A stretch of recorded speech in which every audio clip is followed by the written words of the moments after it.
Hi everybody, Phil Easi here. Super nice day again. Wow. We have sun, we have snow, but we have warmth. We're getting to above 10 degrees Celsius today. It feels like spring is here. I'm itching to be planting. I'm resisting that urge, as you guys know. We'll be doing that real soon. But today I'm in the garden. We're going to do a garden side chat, and I thought, what else could I talk about that has to do with what we're doing right now this time of year? And I thought I'd talk about lights. What are the best, maybe not what are the best, but what are the options for lights for growing your seedlings, your plant starts? Best light, best light you could get, by far, my number one recommendation is going to be, of course, sunlight. Yes, yes, that's the one, but it's hard to bottle sunlight and get it inside and have it come on when you want and where you want and all of that. So we'll talk about the other types of lights, the ones that we use to grow our seedlings. So thanks for checking me out. Don't forget to hit the subscribe button, the notification bell. It really helps me out if you hit that thumbs up. So if you like what you're seeing or hearing here today, please hit that thumbs up, share this video with friends, and ask any questions, any comments below. I read them all. So let's get started. If you're new to lights, or if you're considering using lights or getting lights, some things to consider are going to be the cost, the amount of heat that they create, the amount of space that you have to grow in other words, how many plants you're trying to grow underneath them, and how much money you want to spend on this. Oh, I already said that, the cost. Ooh, I must think about money a lot. Before I get too far into bulbs and all that stuff, we'll talk about some of the terms that get used often with the light sources. You'll hear the word Kelvin. That's Kelvin thrown around all the time. What that's speaking to is the color of the light. So how warm or cool, you may have heard those terms. And why that's important is you want to make sure that the light bulbs that you're getting will actually be the right type of light for growing the plants, the seedlings. And what you're going to look for is that the range is somewhere around 6,500 or 6,500 Kelvin. The higher the number, the whiter or bluer the light is. The lower the number, the more soft the light is. The other thing you'll hear used as a term is lumens.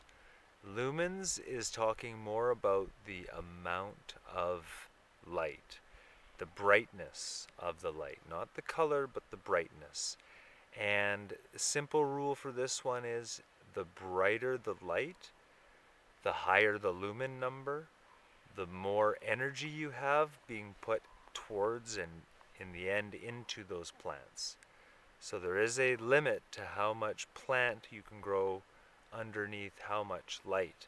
That's why in the end, Mother Earth and the sun is the best light you can get, because the number of lumens, the brightness of the light that's coming out here it's incredible and intense.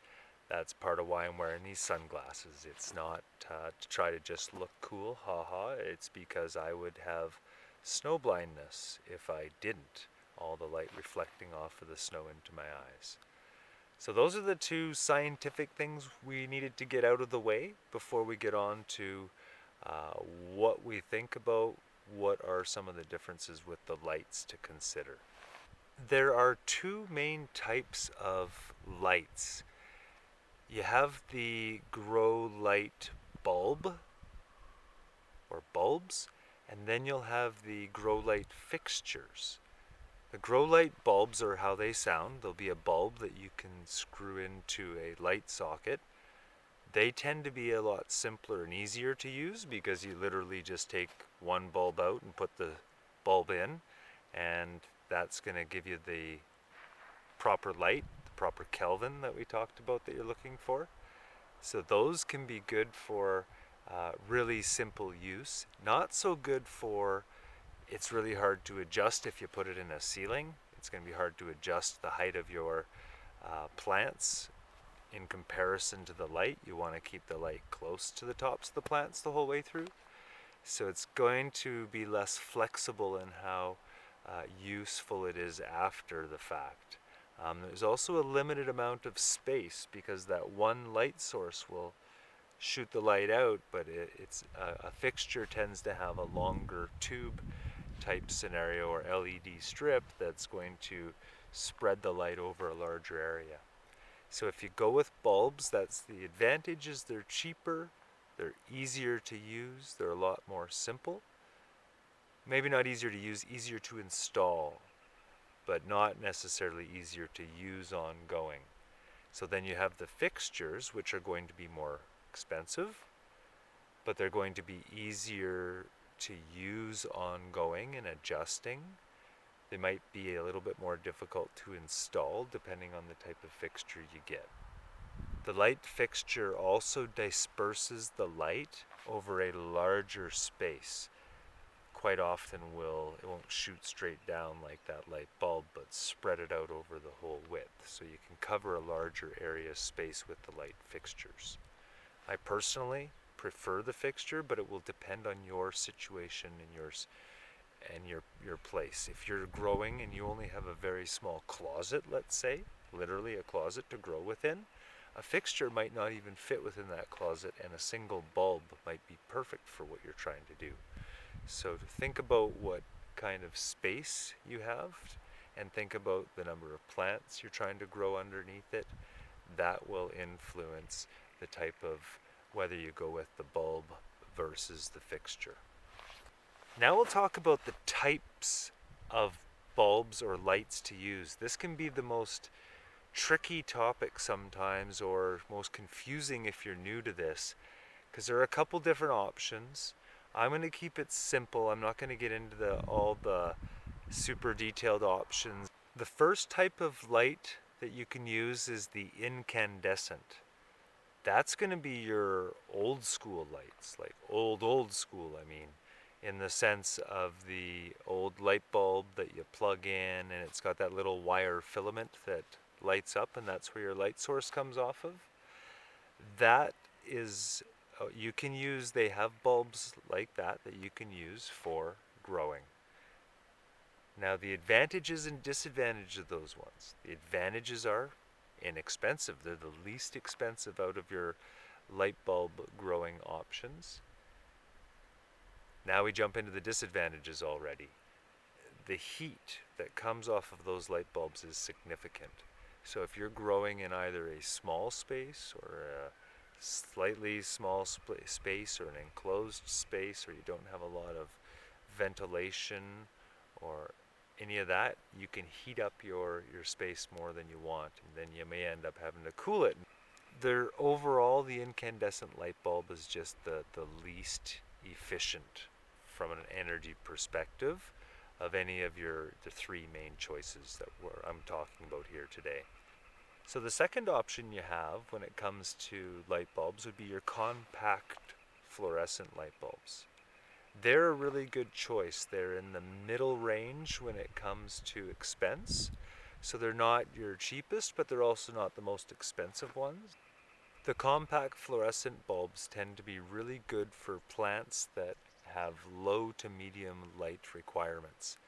So your seedlings, when you're getting your plant started, and that's really what this video is mostly about, the compact fluorescents will work well for your seedlings. Typically, your compact fluorescent bulbs come in long tubes. Shop lights, you may have heard people refer to them. The shop lights are the oldest version, so the biggest bulb, and those are T12s. They have a type T12, T8, and T5. They get smaller as you go. The smaller you get, the more efficient your bulbs are getting, and you're able to fit more brightness in. Your compact fluorescent bulbs use less energy typically than your incandescent bulbs, so you get an energy savings off of the bulbs. You also get a cost savings then. The last option that I'm going to talk about is LED lights. That's the newer or newest, I don't know if it's the newest, but newest to me technology out there. LEDs are really good.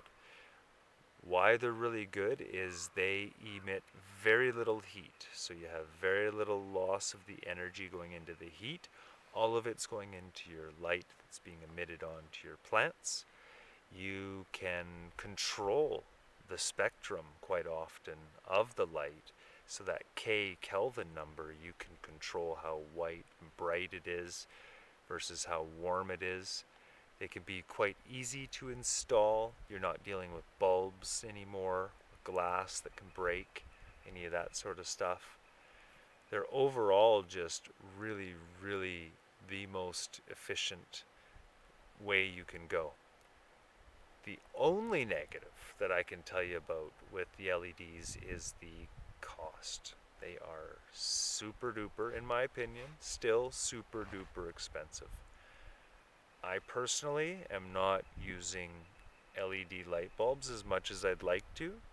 I'd love to have an array of LED lights. I don't because of the cost. I use the compact fluorescent light bulbs. And if you're interested, the ones I use are the T5s, so that would be the smallest grouping. They're about that big around, if you can see that.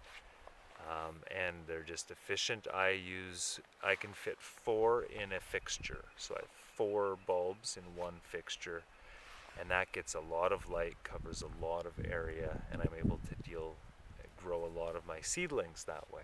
For me, the compact fluorescent meets most of my needs, and it isn't super expensive. So that's just a quick little video I wanted to put together today on lights and what to think about if you're thinking about getting lights for doing your seedlings or growing any of your plants indoors. Thanks for checking out this video. Thanks for getting this far if you did. If you enjoyed the content, it super helps me if you hit that thumbs up. Just click on it, turn it to blue. Share this video with friends. Ask questions, comments below. If you have something you'd like me to talk about, put it in the comments below, and I may be able to make a video about that as well. Have a wonderful rest of your day, and we will see you again here soon in the garden. Another Garden Side Chat with Phil Easi. Take care.